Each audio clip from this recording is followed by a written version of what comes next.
Hey, what's going on, guys? Leo, welcome back to the channel. We have some really interesting news here about Ethereum that we're going to cover today, and it kind of gives credit to what I've been saying over the last few months about stablecoins. So let's go ahead and dive in here with our first little thing we're going to talk about. So big news, Custodia Bank and Vantage Bank have issued America's first bank-issued stablecoin on a, keep in mind, permissionless blockchain. Interesting phrasing that they're using there.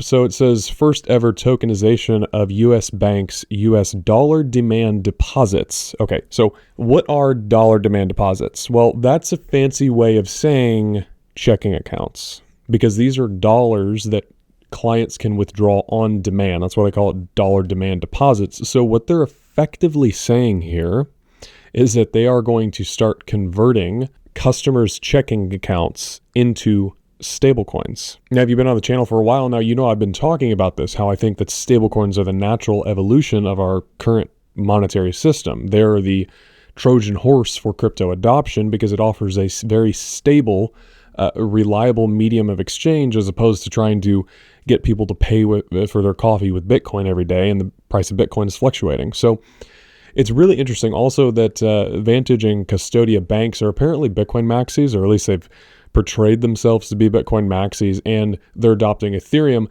But what's interesting here, so they call it a permissionless blockchain, but if you dig into the article a little bit deeper, it's built on Ethereum, but they don't want to call it that. They don't want to say it's built on Ethereum, which is kind of curious. I kind of see this trend with these institutions where they start building and adopting on Ethereum, but they never want to say Ethereum. It's kind of curious. Why do you think that is? My opinion is that they know they're behind the ball, and they don't want Ethereum's price to start going crazy once people start realizing, oh crap, the entire global financial system is going to be settled and secured by the Ethereum network. So something to think about. All right, so taking a look here at some Solana news, institutions are here. Today, Securitize launched the largest yield-bearing tokenized treasury fund, 1.7 billion BUSD on Solana. Now, this is BlackRock that we're talking about here, and this is kind of a trend that I've seen within the Solana marketing schemes that they've got going on, and it ultimately, to me, comes across as dishonest, because if you're not somebody in the industry, you read this, right? So, largest yield-bearing tokenized treasury fund, 1.7 billion BUSD is being put on Solana.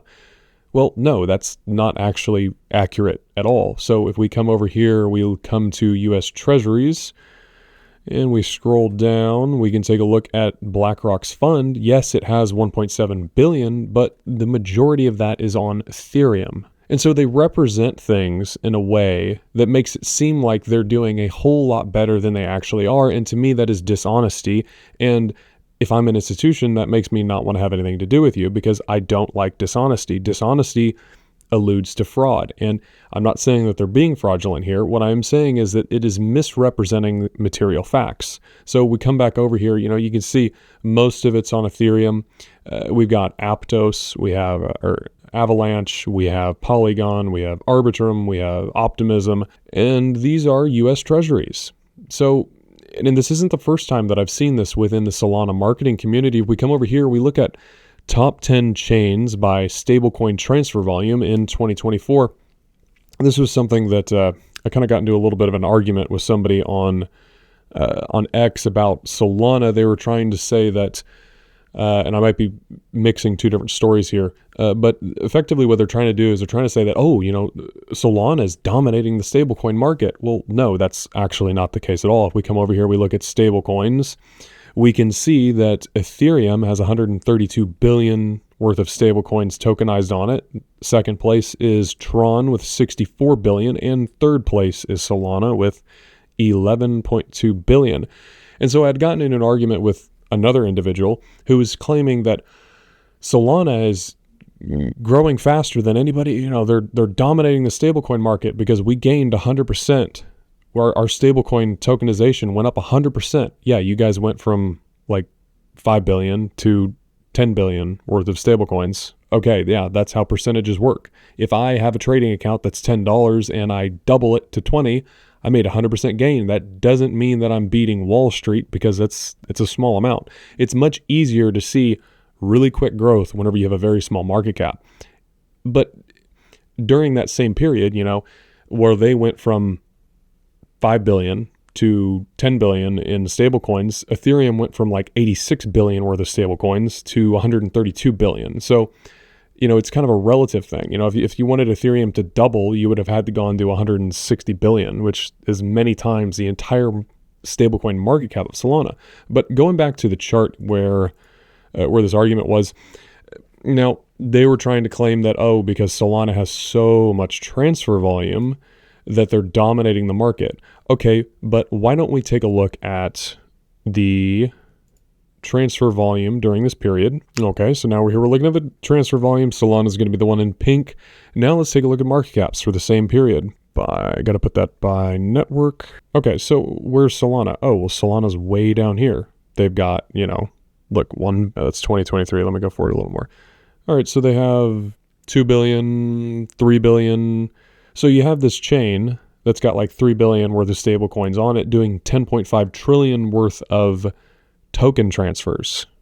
That's curious because that puts it on par with, actually it puts it exceeding. So Solana has significantly less market cap in stable coins than Ethereum and Tron, yet it's doing 10.5 trillion worth of transfers. I wonder why that is. Could it be because there's tons of bot trading going on with the meme coin casino?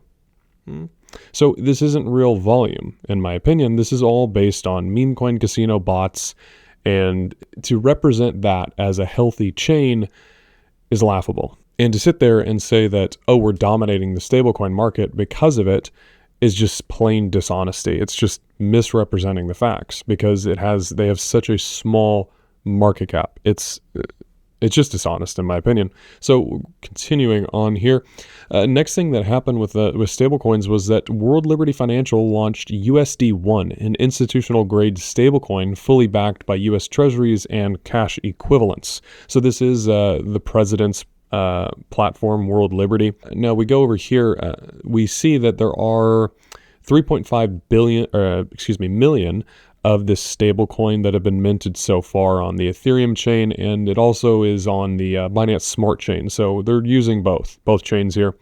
So continuing on, looks like CME Group partners with Google Cloud to explore tokenization and enhance capital market efficiencies. Now, I don't know what chain they're using, but like BlackRock said, Ethereum is the default for these types of institutions that are looking to begin tokenization and dealing with these products. So I wouldn't be surprised if the majority of this is going to be built on top of Ethereum.